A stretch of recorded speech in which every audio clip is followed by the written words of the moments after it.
Hello, everybody, and welcome back to the Player's Edge podcast. Today we are on Saratoga Savings Time because we have a special guest today with us, Acacia. Courtney, how are you tonight? I'm doing well. How are you guys? Doing pretty well. The last race at Saratoga just ended. Are you still at the track? No, I was on the early shift today, but we just had the stake race of the day, which was the Birdstone, and actually the last race of the day. They're in the paddock right now for that. So off to a dinner in a few minutes as soon as done here with owners and things like that. So it's busy Whitney weekend, the sale coming up next week, but that's just Saratoga in a nutshell. I saw that. Do you have your Bitcoin ready to make some bids? No, I don't know about Bitcoin. I have to ask my future sister-in-law for some help with that as far as the cryptocurrency does go. But I will definitely be covering the sale in many ways. Looking forward to that. Yeah, because I read that they're allowing folks to use Bitcoin to buy horses now at the sale. So that's pretty cool. With Terry and I, you see in the green shirt, Terry and I covered that on our show. Terry, how are you tonight? Good. How are you? Hey, Acacia, how are you doing today? I'm doing well, thanks. Good. Hey, I had a quick question, if you don't mind. What's your favorite handicapping angle? For me, I try to really focus on the physical aspects of things, as that's one of the benefits for me being in the paddock. So I really kind of go back a lot of extra generations and pedigree research and things like that, and I take extensive notes. So for me, it's a different angle because it is, my opinion and things like that. But looking back on the notes that I have from horses race to race and trying to identify any changes, sometimes that's going to be when you see horses on paper that are switching surfaces and it's a horse that I've wanted to see try the turf or vice versa, or shorter distance, longer distance. And sometimes it's going to be, okay, this is a horse that normally gets really on his toes and really warm before the race, and I'm not seeing that from him today. So it's all those kinds of changes that I try to identify. So my handicapping is going to be a little bit different because I'm very much more of the visual side of things than just a straight handicapping angle. And I think that's very important. So thank you for that answer. Yeah. And then we have the horse racing is in my DNA, Tom. He's kind of like Pfizer and Moderna today. Yep, something like that. My question is about women involved in horse racing as jockeys and et cetera. I watch a lot of international racing, especially Australia and in the UK. And I've found that there seems to be much more women involved, from training to hot walking to jockeys. And I was wondering if you have any comments or what you think could be done to increase the visibility. One of the things that I've been impressed with is the Silk Series that they have in England, and also one of the racetracks there, Carlisle, hosts a women's only or ladies' night, and it's all women jockeys. It is true. I think that we see much more visibility of women in European racing. I don't think we'd be able to have a ladies' night as far as women riders at the majority of American tracks, and that's definitely a shame. I think that we have, especially in New York, gotten a chance to see some tremendous female trainers, and in all of the states that I've worked in. I will disagree, though. In general, I think behind the scenes, there are a ton of women in the world of horse racing in the U.S. And my circuit is Florida and New York. And I think on the backstretch of all of the roles, really, we'll see women be very prevalent. So it is something that I think our sport is behind in. I think that our sport in general is behind as far as diversity as a whole, not just with females, but from people of all backgrounds being in the forefront or being visible. And I think that that's something we do need to work on, and being a little bit more of a welcoming sport. It's something that can be very intimidating at first. So I think that it's just as far as giving the opportunities, making those opportunities available. Now, you mentioned that your circuit is Miami in the winter and Saratoga Springs in the summer. I want to know, where can I buy that lottery ticket? I'm very fortunate. I'm with the New York Racing Association from April to November, and then Gulfstream Park for the championship meet from December to March. So somebody's got to do it. No, yeah. If you ever need a rest, let me know. Sean, you're the one you've been communicating with Sean, the Swiss Army Sean, because he does everything around here except make the best picks. Sean, how are you? Yeah, I got to be valuable somewhere. Picks might not be it. Acacia, thanks for doing this. How do you're active on social and some of social media? Are you popular on social, or do you get some critics? Because, how do you deal with those critics? Let's put it that way. I guess it's a little bit of both. I hope I'm popular. You're majority popular when I put on that you were going to be the guest, so I'll say that. Oh, that's cool. Yeah. I mean, of course, you're only as good as your last pick, right? Or your last opinion or whatever it is. So if you mess up or make a bad pick, Twitter will be the first ones to let you know, as if you didn't know already. Mm-hmm. So there's definitely going to be all of that. But I think I've learned throughout this whole thing that you can't make everybody happy. No matter what role you're in, there is going to be criticism that comes along with it, and it's just all part of it. So as much as you say, you just have to let things roll off your back. It can be hard sometimes, but you're not going to please everybody. Yeah, you can be like me, hitting the head so many times you just forget from minute to minute. Yeah. My other question, we had Maggie on last week, and she was great. So how great is it to work with her? Also, we had Pete Aiello, and I've talked to Pete Aiello. Yeah. Pete is absolutely awesome. So you've worked with some great people as well. I certainly have. I feel really fortunate in that respect too, because it is also the people that you surround yourself with. And Maggie's great. I've learned a lot from her.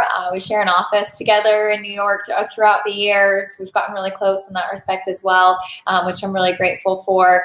And you mentioned Pete. He's a close friend, and I think just so good at his job, and especially just in the number of races that he calls in a year. His stamina is incredible. So, but really top to bottom, both in Florida and in New York, the team that we have is just sensational, especially looking at the America's Day at the Races shows and the Saratoga Live shows we put out on Fox.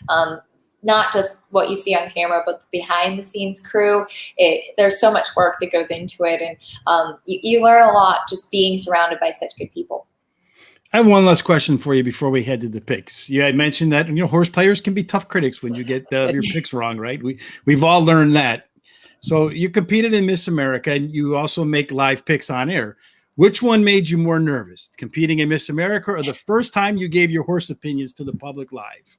I would say that I was actually probably more nervous just going into the role that I was in, because growing up, it wasn't ever something I had really, worked towards or expected would be my career. And I'm very thankful that it is, and that this is the life I've been given. But I grew up wanting to be Miss America, so it had been a dream all along. And obviously, it's nerve-wracking. It's very, very different because there's so many different pieces of it, and you work for just that 1 week of competition, that one night of Miss America. Whereas, putting out picks and doing on-air analysis and interviews is every day. Mm-hmm. My first on-air job was actually while I was Miss Connecticut, after competing at Miss America, and it was for Horse Racing Radio Network at the Kentucky Derby. So I was really kind of thrown into the deep end. And at that time in 2015, I mean, I didn't know anybody. I didn't know people's names. I didn't know who was who. Nobody knew who I was. And so I was like terrified really to go over and ask for an interview, just because it was so unfamiliar. And now it's, it's normal, and I'm friends with the horsemen, and I know the people that I interview, and, the races will be won, and they'll all look at me and be like, who are you going to bug for an interview this time? It's become a lot more comfortable, but I think there's always a little bit of stress in putting your opinion out there too, because you know that you are literally putting it out there to be judged, and you know that people are going to be spending money on it as well. I know we have that feeling because we make our picks every single day. And I'd say that for me personally, whether I have money on it or not, once I've put my name and my stamp on it, I find myself pulling for that horse as if I had my mortgage on it, so, unquestionably. So let's go ahead and get cracking on the races. The first race we have is the Test Stakes. That is race number 8 on the card. It is 7 furlongs for fillies that are 3 years old. It does seem to have a little bit of a speed bias. Do you find that to be the case, Acacia, that 7 furlongs tends to favor the horses that are a little bit quicker out of the gate? Well, I think that you always want to have speed, especially going the 7 furlongs. It's an elongated sprint distance. So in here, you've got some that are stretching out a little bit and several horses that are turning back. And for me, I prefer the turnbacks going 7 furlongs. And the thing about Saratoga is we have 7 furlongs, then it's a mile and an eighth. There's no kind of mile and 16th in the middle races available at Saratoga. So you will get a lot of horses that are either, stretching out a little bit or turning back. It sometimes looks on paper like you're going to have a lot of early speed, and that often doesn't materialize in New York. I do think that there should be enough pace in this race, though, just as far as handicapping it. And yeah, you would like to be forward early. Any particular horses that you like in this spot? I know you normally look at them and make your mind from there, but at the numbers, is there anything that jumps off to you, or what you've seen in training so far? Well, just as far as physicals, I really like that Search Results is turning back. I've never thought of her as a mile and an eighth or distance type of horse, and was kind of amazed that she ran so well in the Gazelle and the Kentucky Oaks. I think she's a very talented filly, but I've always felt that she's much more of a one-turn horse. By contrast, the number 3, Zagel, I don't really like her turning back. I much prefer her going a further distance. So those were kind of things that really jumped out to me immediately. I thought Rudy Rodriguez's Bella Sofia has been so impressive so far, but she is one that's going to send from the outside. And I would imagine you can bet that Illumination is going to as well from the inside. Any chance Illumination will do a Lexingtonian? I guess you never know around here. I mean, that horse had been not even a winner until last time out when she dropped back into the maiden special weight ranks, but obviously she's no stranger to graded stakes competition. For me, I just didn't prefer her. I thought that Search Results was the one to beat. And I think if there is pace, Obligatory is going to be running late. How about you, Terry? Do you think Search Results is the one to beat? I certainly do. Yeah, that's my top pick. She has the best dirt speed among today's starters, and she's run 5 races in her career, winning 4 of those. Only losing 1 by a neck in the Kentucky Oaks to Maloch Toft. And then she's trained by Chad Brown and ridden by Irad Ortiz Jr. In addition to that, she has a bullet work at Saratoga for 5 furlongs, 59.3 breezing, the best out of 32 works that day. And then my second pick is number 5, Always Karina. Went a mile and 16th in her last race and led from a little more than half the race, but was caught in the stretch, but still ran second. She cuts back to the 7 furlongs where her early speed running style will be a lot effective. And then I like number 6, Make Mischief. Stumbled at the break in her last race and still ran a good third. Tyler Gaffrione again has a mount, which is a very positive move. And then I like number 3, Bella Sofia. Has won 2 out of 3 of her starts, receiving a speed rating on her last one of 101. And she moves up in class to try her chances. I think the way the race will go is that Bella Sofia and Always Karina and Elimination will go to the lead. Search Results will stay close to the leaders and close in the stretch to win the race. And I think Make Mischief will close from Beeper to get into the exotics. All right. Tom, how about you? How are you lining them up at the finish line? Oh, I took Obligatory as my top choice, number 4. She's run 2 races that were not good. One was the Fairgrounds Oaks, which was 2 turns, and Fairgrounds is Fairgrounds. And then, of course, her maiden race, she got bumped, so she didn't have any chance to begin with. My question with her is she going to be a miler or is she going to be a sprinter? One of these deep closing sprinters. And I think that's what she's going to be. And so I'm looking at it that way. I mean, she's going to catch them at the end. I like her second in the Acorn. And Jose Ortiz riding her again, I think really is a big plus. Zagel is my second choice, number 3. I like the tactical speed. I like her strong finishes. She has won a grade 3 at 7 furlongs, and she is 2 for 2 at 7 furlongs, which I think is something to really, you got to think about. And she's good at the 1-turn races, and she's proven that either winning or placing. And so I think she's got a great chance here if she could just sit in the right spot to get moving. Number 5, Always Karna is my final choice. 2 wins and a second in the Mother Goose. She's one of these late developers. Malibu Moon offspring who didn't start racing until April. And I think there's a lot of potential, and they're obviously being patient with this one. I also like the last 2 works, 59-3 and a 47-4. So I think they're preparing her for this kind of race. All right, Sean. And do you think there's going to be anybody that can take out Search Results, or are you going to go a long shot here? No, I'm going to go Search Results. There's a bunch of speed in this race. And Saratoga, I want to play the speed. All the time I see the speed horse. So I did the in-between here. I mean, normally any other track, I would have seen all this speed. I would have went with obligatory number 4. But I'm going to go number 7, Search Results, because I think she's got the speed to be in a good position and sit 3rd or 4th and then close in and win the race. And she also might be the classiest horse out of the field.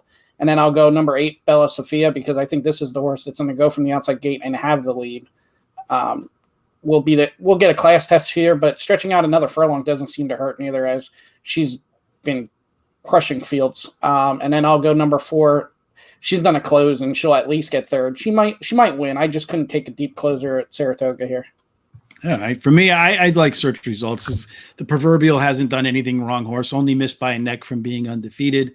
Number 5, Always Karina. You look at that last workout, that tells me she likes Saratoga. She's ready to go. I have no question about that. She looks like she's ready for revenge on Zigel. And then Bella Safina, I agree. The 2 times that she's gotten off to a clean start without getting bumped or bothered at the beginning, she smoked the field. If she can get out to an easy pace and an easy lead, she has a chance to do it again. Super Sensational is one of the horses that has put in a speed figure above par. She's my 4th pick, and she could be better in her second off a layoff. So now we're going to move on to the Saratoga Derby, which is, I think, a very classy field and probably going to have a lot of folks confused because there's a lot of international horses here. So Tom is our international expert on horses. So I've been learning a little bit from him lately. This one is a 1 3/16 miles. It's kind of an unusual turn. And I kind of try to look back to see if there's any reference. Couldn't find very many 1 3/16 mile races at Saratoga. So what do you expect to see here in terms of pace setup at Keisha? As far as the pace does go, I think that that's going to be pretty key, because you have to see what some of the Euros do coming over here. Chellis tried to take them every step of the way in the Belmont Derby last time out, and I thought actually ran a really credible race, all things considered. And looking through some of the others that we're going to see coming over here, I think we're going to see just a better performance from Cadillac. It could be a case where Cellist is just trying to be the lone speed. Du Jour has shown a little bit of speed before. I always, to be honest, have trouble figuring out who the pace is going to be in turf races in New York. But I think that Cadillac is one, just as far as the Euros, that I'm intrigued by. Bolshoi Ballet won the Belmont Derby, Saratoga Derby. That's the series, the turf triple here for the boys now in New York.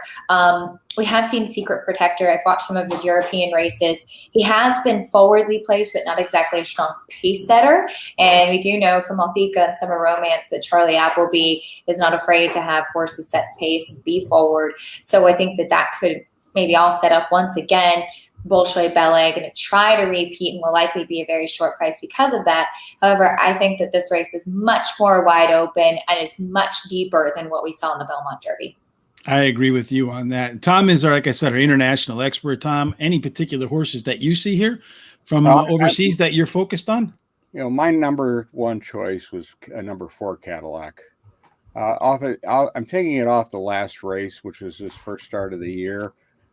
He won it. It was a tight race, but he beat 2 older horses in this race. And the 2 older horses are pretty decent. Dawn Patrol and True Self. The way the race ran was they really had a keen hold on the horse to start with the jock, and made headway about 6 furlongs to go. Then really pushed the horse at 2 furlongs out.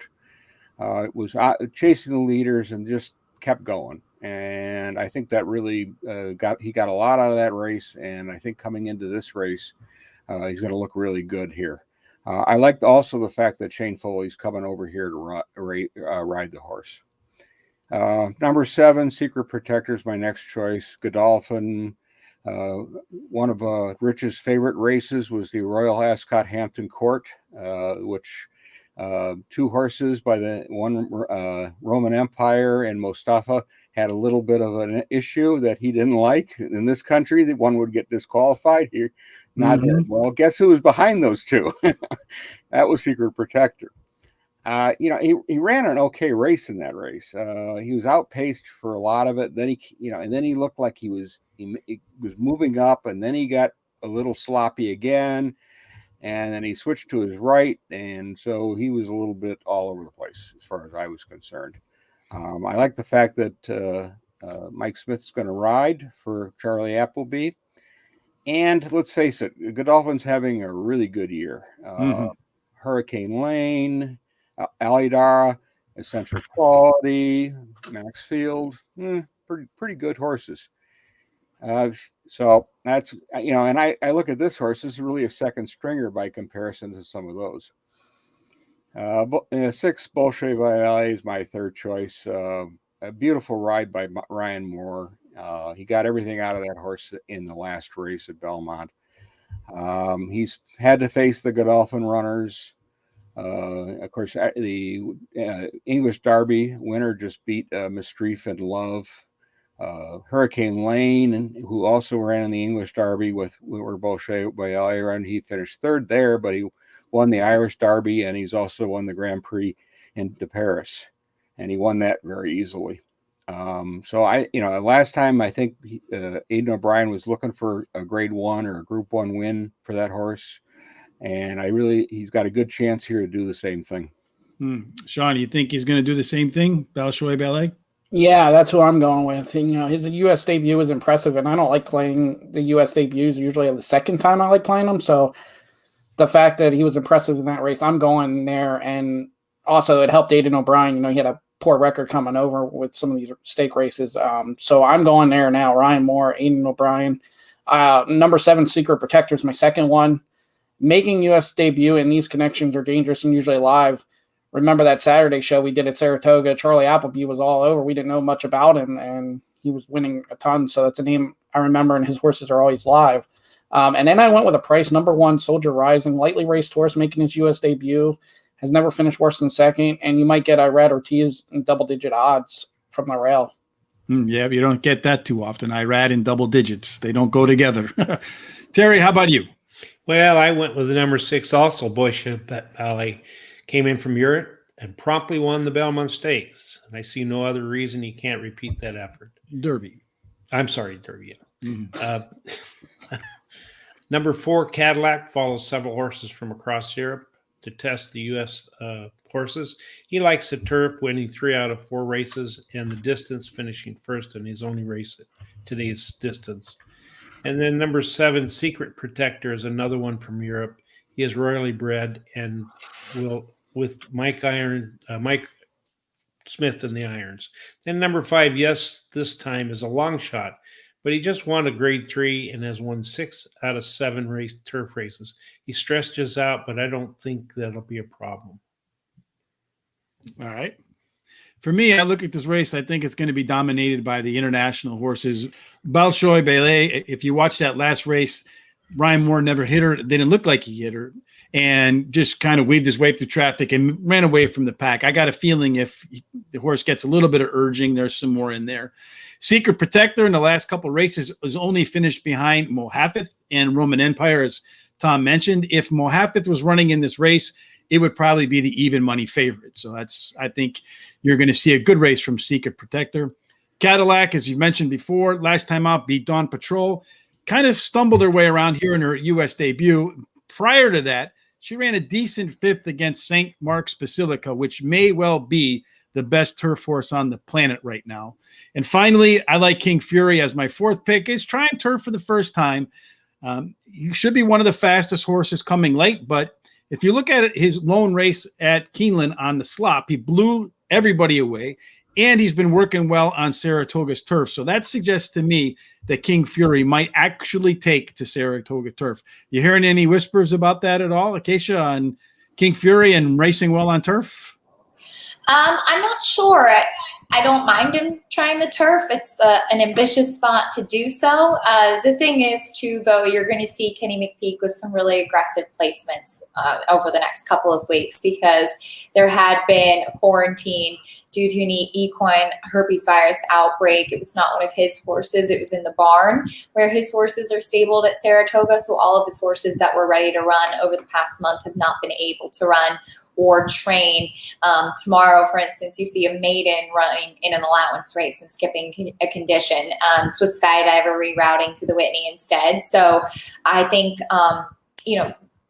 leave him out at your own risk. He's a really, really sharp judge, but you are going to see him. And just, I think it's important to keep that in mind with some more aggressive placements as a result of that. Well, you mentioned one of those aggressive placements. That is Swiss Skydiver in our final race of the night. That's the Whitney. You have it 1 1/8 miles. It looks like speed has been the way, as 22 of 27 winners. The current meet have been on the front, with 7 of them going gate to wire. It looks to me like you don't want to be on the rail here at all with this kind of race. Do you think anybody can get past Knicks Go, or is Maxfield going to run him down, Acacia? Well, Knicks Go is the speed. Nobody's fast enough to go with him early. And that's his biggest weapon. I mean, you look at a race like the Pegasus World Cup, which is a relatively similar configuration to what we have at Saratoga here for the 1 1/8 miles, and that it's 1 1/8 miles, it's 2 turns, it's relatively short into the first turn, it's even shorter into the first turn at Gulfstream, and the stretch can be pretty taxing for some horses. You see it going the 9 furlongs at Saratoga, and horses are kind of really waiting for the wire. Knicks Go is going to send early on, and I wouldn't anticipate that Maxfield and Swiss Skydiver are going to be too far behind.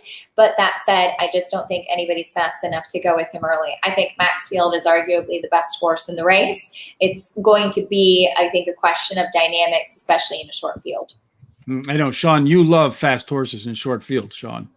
Yeah, and at Saratoga, and Knicks Go is not going to be really contested. I see him getting the lead pretty easily here. He did lose to Silver State and By My Standards, but that was the first race after the Saudi Cup, and we always talk about that travel, so I would throw that race out. I think this is one of those, if you could get fixed odds and you're getting 6 to 5, sign me up. Well, you can do that in New Jersey now, I think, so. Yeah. Just cross the river and open up an account. There you go. Number 2, Silver State would be my second pick, and actually I'll do Dave Weaver Ice Cold Exacta here and do 4-2. This horse has won 6 in a row and might be the third choice, so you'll get some value, and has a versatile running style. I think can here be closer to the pace, and then number 5, Maxfield, I'll use for third. He'll be there, but I think he's in too deep here. I don't think he's going to do Knicks Go, and you get better value with Silver State for second. All right. Terry, do you see any value outside the 2 top favorites? No. I mean, I think Silver State's going to beat Maxfield. I think won 6 races in a row, and the 7th is a realm of possibility. And she's got a good trainer in Steve Asmussen and a veteran jockey, Ricardo Santana. And then number 5, Maxwell, has won 7 of 8 starts and has several good works in preparation for today's race. And then Knicks Go has a lot of speed. Has proven that can lead all the way at today's distance. And then, of course, number 3, Swiss Skydiver. Could spoil everything for everybody. He's won 50% of her starts, with several of them being grade 1 contest. All right, Tom, how about you? Do you see anything here that can you're not usually a favorite player, so are you going to jump away from Knicks Go and Maxfield, or are you going to lock onto one of those? I'm hooking on with number 5, Maxfield. The nice thing about him is he seems to be versatile, and with the exception of the Santa Anita race where he was just too wide, he can lay a little closer. They can hold him back. They can. The Fairgrounds race, he was pushed back a little more. I really think he's got some tactical speed, and I think he's really the one to beat here. And again, going back to Godolphin's year, it's just one more of those horses that they've got.